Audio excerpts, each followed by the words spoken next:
पति पत्नी एक पवित्र रिश्ता, एक अटूट सा बंधन जिसमें होता है ढेर सारा संवाद पर कभी कभी विवाद, जिसमें होता है ढेर सारा प्यार पर कभी कभी तकरार। जब ये संग में होते हैं तो होता है बेगाना पूरा संसार, और नहीं तो कभी खुशी कभी गम का प्ले दिन भर में ही हो जाता है 100 बार। फिर भी ये संग संग पूरी उम्र लेते हैं गुजार। तो इस रिश्ते का कुछ तथ्यात्मक विश्लेषण एक रचना के माध्यम से, जिसका शीर्षक है पति पत्नी का वार्षिक कैलेंडर। प्रस्तुत है पति पत्नी का वार्षिक कैलेंडर। जनवरी में आपसी विवाद में पति पत्नी ने तिल का ताड़ बनाया, तो फरवरी में वैलेंटाइन डे पर एक दूसरे को फूल देकर झटपट ही मनाया।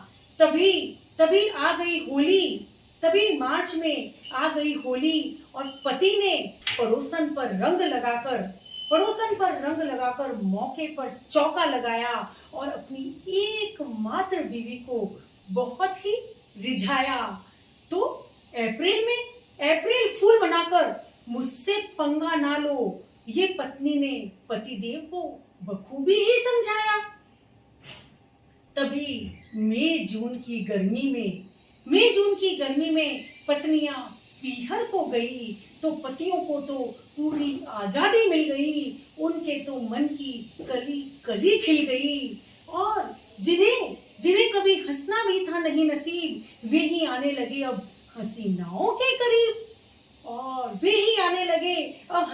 के करीब। तो जुलाई की बारिश ने इस तपन को किया ठंडा, और उखड़ गया पतियों की आजादी का झंडा। तभी पतिदेव सोचते हैं कि क्यों हमने कभी खुशी में बजाए थे ढोल बाजे और शहनाई, और क्यों बजाए थे हमने ढोल बाजे और शहनाई, और कुछ समय पश्चात ही होने लग गई कुत्ते बिल्ली वाली लड़ाई। अरे समय तो वही अच्छा था जब थे मैं और मेरी तन्हाई।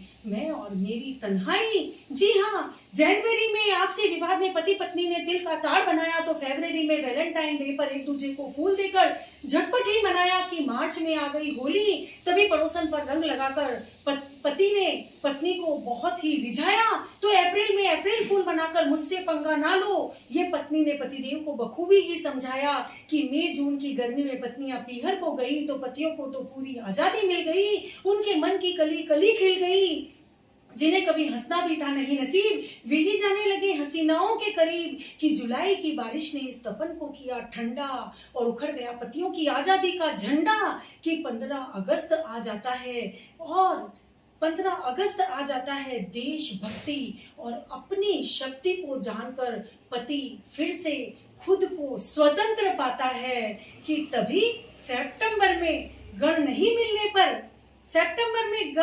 मिलने पर पत्नी के मन में गणपति जी के ही विसर्जन का विचार मन में आ जाता है। फिर करके पुनः एक दूजे पर विश्वास अक्टूबर में रचाया इन्होंने महारास किए एक दूजे पर वार, और निकाले मन के सभी गुबार। जी हाँ, निकाले मन के सभी गुबार। वाकई इनका ये रिश्ता होता है कितना खूब, कि झगड़े में आवारा पति ही प्यार में हो जाता है महबूब। इसीलिए नवंबर में करवा चौथ का व्रत रखकर पत्नियां अपने इन्वेस्टमेंट का भारी रिटर्न है मांगती, और उसी पति का हाथ जन्म जन्मांतर तक है थामती। अरे उन्हें तो बखूबी पता है कि नए को सेट करना है बड़ा मुश्किल, ये बात वे भली भांति हैं जानती। इसी कश्मकश में आ गई दिवाली, और पत्नियों ने पतियों की जेब कर दी पूरी की पूरी खाली। कि दिसंबर वैकेशन टूर में पत्नियों ने अपनी शौक अदाओं से पतियों का दिल जीता। तो बेचारा पति भूल गया। अरे साल भर कैसे था बीता, साल भर कैसे था बीता, तभी हो गया न्यू ईयर का आगाज। फिर से सज गए नए सुर स्वर और साज, करके पुनः आपस में यारी कर ली इन्होंने। नवीन वर्ष के नवीन कैलेंडर की फिर से तैयारी, फिर से तैयारी।